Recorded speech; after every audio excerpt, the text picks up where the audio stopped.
All right, guys, how's it going? Listen, one of the lads has just sent me this email that they received from Wolverhampton Council, and I just think it's flipping. To be honest, it's a brilliant move, to be honest, for Wolverhampton. I think it's going to mix up and, you know what I mean, like throw up a lot of councils up in the air with some of the rules that they're trying to change. So I'm just going to read out the email. I'm going to put the email up on the video as well. I'm going to read the email as well. So this is obviously a 12-week consultation of many changes to the Hackney carriage and the private hire licensing regime in light of the government's best practice guidance. Topics include. Now, some of these topics, drivers want to be changed. Some of them, they don't want to be changed. So it'd be quite interesting on people's opinion and what they think. Now, I'll be honest, some of these changes I want to come into place with Liverpool as well, to be honest. But let's go through it anyway. Inclusive service plans, I'll be honest with you, don't know what that means. Driving medical certification.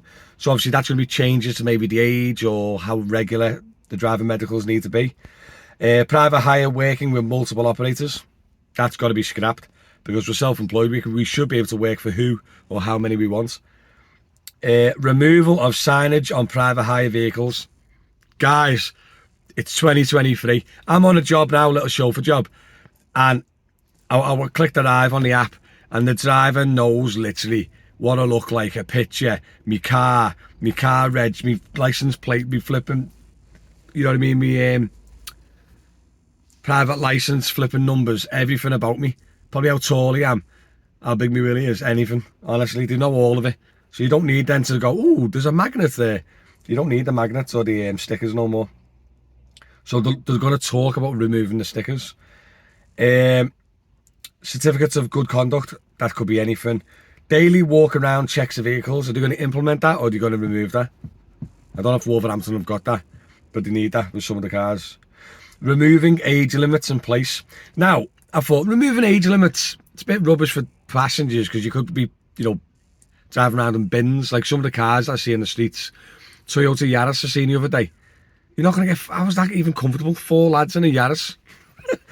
Do you know what I mean? There's got to be limits to cars, surely, but removing age limits, and then I thought, fair enough, if you've got a decent running older car, happy days, you know what I mean? Cheap to bought a couple of grand, making some money, brilliant. And then I'm seeing in place of emissions limit. So they're going to remove, say, the 10 or 12 year age limit, but then introduce an emissions limit. So you could have a nearly new car, but because it's obviously bad poor in emissions, you know, Euro 5 or whatever engine, then it will not be allowed. So probably the biggest struggle with that is going to be the older buses, the older 15, 14 plate Vitos and the Vianos and all them. I can't see them beating any emissions limit. So that's a bad one. Driver training every licence renewal. No comments on Wolverhampton drivers. Now this is an interesting one. Defining assistance dogs.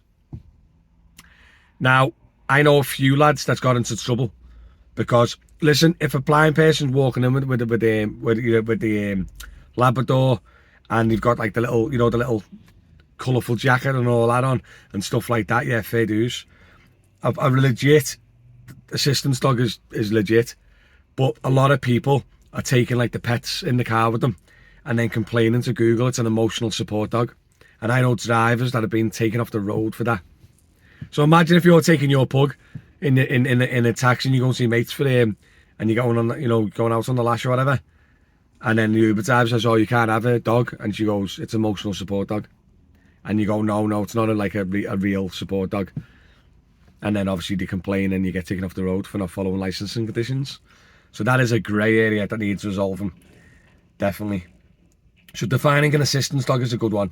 Allowing MOT certificates for any testing station. That's a good one for Wolverhampton because Wolverhampton is obviously in Birmingham, and then obviously if you're Wolverhampton driving in London or France, do you know what I mean? Saves you driving all the way back to Wolverhampton for an MOT in it.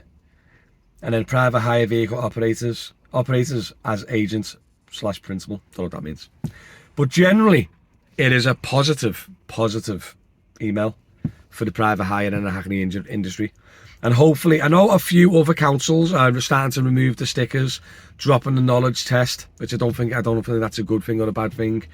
But yet, a lot of licenses are now councils are now changing up the rules, and I think it's a positive. Some of these rules, positive changes, especially the door mags. We don't need door magnets in 2023, especially not. Do you know what I mean? There's a few other rules that I think need changing, which looks like Wolverhampton starting with them. So obviously this is just a consultation that they're going to be doing for the next 3 months, and then obviously the results will be released. So it'll be an interesting how it pans out. Let me know in the comments, guys, are these new rules, are these changes, are you pro or against them? I reckon some of them are really good. I think some of them can be quite bad as well. So I have to interesting to see how, because obviously they're vague rule changes. You don't know how it's going to be implemented, or like how strict the rule's going to be. So it'll be interesting to see how it pans out in the future. But for now, they are shaking up the private hire industry. And yeah, it's going to be interesting. It is going to be very interesting. All right, guys, as per usual, thank you very much for watching. I know I've got a routine of my videos and like set days and stuff, but sometimes if there's a bit of news comes out, I've got to hit that news straight away, haven't I? Before everyone shares it on the social medias, then no one's going to watch the video, do you know what I mean? So that's why I'm doing the video now.